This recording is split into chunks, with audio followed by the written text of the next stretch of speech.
بسم اللہ الرحمن الرحیم۔ السلام علیکم، ویلکم ٹو مائی چینل۔ امید کرتی ہوں آپ سب خیریت سے ہوں گے۔ تو آج کی میری اس ویڈیو کا عنوان ہے فطرانہ۔ فطرانے کی فضیلت آپ کے ساتھ شیئر کروں گی اور بتاؤں گی کہ اس سال 2022 کا فطرانہ کتنا بنتا ہے۔ فطرانہ فرض ہے۔ سیدنا ابن عمر رضی اللہ تعالی عنہ سے روایت ہے کہ رسول اللہ صلی اللہ علیہ وآلہ وسلم نے صدقہ فطر غلام، آزاد، مرد، عورت، چھوٹے بڑے ہر مسلمان پر 1 صاع کھجور یا 1 صاع جو فرض کیا ہے۔ فطرانہ دینے کا مقصد۔ ابن عباس رضی اللہ تعالی عنہ بیان کرتے ہیں کہ رسول اللہ صلی اللہ علیہ وآلہ وسلم نے صدقہ فطر کو فرض قرار دیا تاکہ روزے کے لیے لغو اور بیہودہ اقوال و افعال سے پاکیزگی ہو جائے اور مسکینوں کو کھانا حاصل ہو۔ صدقہ فطر کی ادائیگی نماز عید سے پہلے۔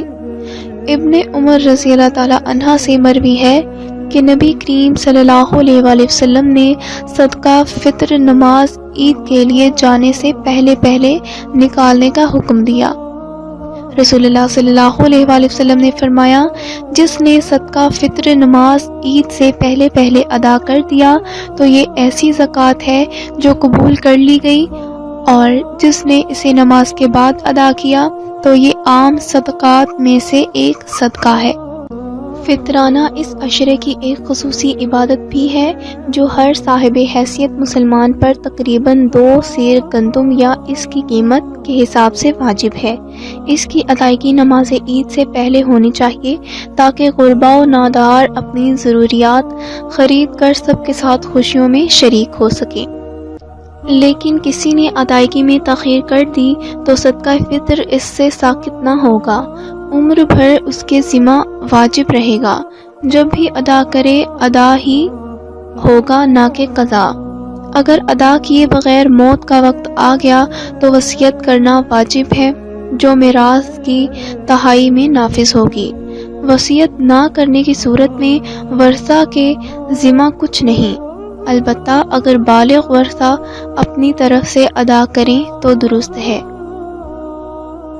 صدقہ فطر واجب ہونے کے بعد ادائیگی میں سستی کی، حتیٰ کہ مال ضائع ہو گیا تو بھی صدقہ فطر ذمہ میں واجب رہے گا، بخلاف زکوٰۃ و عشر کے کہ وہ مال تلف ہونے کی صورت میں ساقط ہو جاتے ہیں۔ صدقۃ الفطر عید کے دن سے پہلے کتنا دیا جا سکتا ہے؟ جب بھی چاہیں صدقہ الفطر دے سکتے ہیں، لہٰذا رمضان کے مہینے سے پہلے بھی ادا کرنا صحیح ہے، بلکہ اگر کئی سالوں کا صدقہ الفطر ایک ساتھ دے تو بھی جائز ہے۔ تو ناظرین، اس سال جو ہے وہ فطرانہ کتنا نکالنا چاہیے وہ بھی میں آپ کو بتا دیتی ہوں۔ لیکن سب سے پہلے جو لوگ ہمارے چینل پر نئے ہیں وہ جلدی سے ہمارے چینل کو سبسکرائب کر لیں اور بیل آئیکن کو بھی پریس کر دیں۔ ناظرین، جان بوجھ کر روزہ توڑنے کا کفارہ مسلسل 60 روزے رکھنا ہے یا 60 مساکین کو 2 وقت کا کھانا کھلانا لازمی ہے۔ اور اس سال جو فطرانہ بن رہا ہے 2022 کا، گندم کے حساب سے فطرانہ اور فدیہ صوم 120 روپے فی کس ہوگا۔ تو ناظرین، آج کے لیے بس اتنا ہی۔ امید کرتی ہوں آپ کو میری یہ ویڈیو ضرور پسند آئی ہوگی۔ اگر پسند آئی ہے تو کمنٹ کر کے بتائیں اور ویڈیو کو لائک کریں، شیئر کریں اور میرے چینل کو ضرور سبسکرائب کر دیں اور بیل آئیکن کو بھی پریس کر دیں تاکہ میری ہر نئی آنے والی ویڈیو آپ تک میسر ہو۔ دعاؤں میں یاد رکھیے گا، اپنا اور دوسروں کا خیال رکھیے گا۔ اگلی نئی ویڈیو کے ساتھ حاضر ہوں گی، تب تک کے لیے اللہ حافظ۔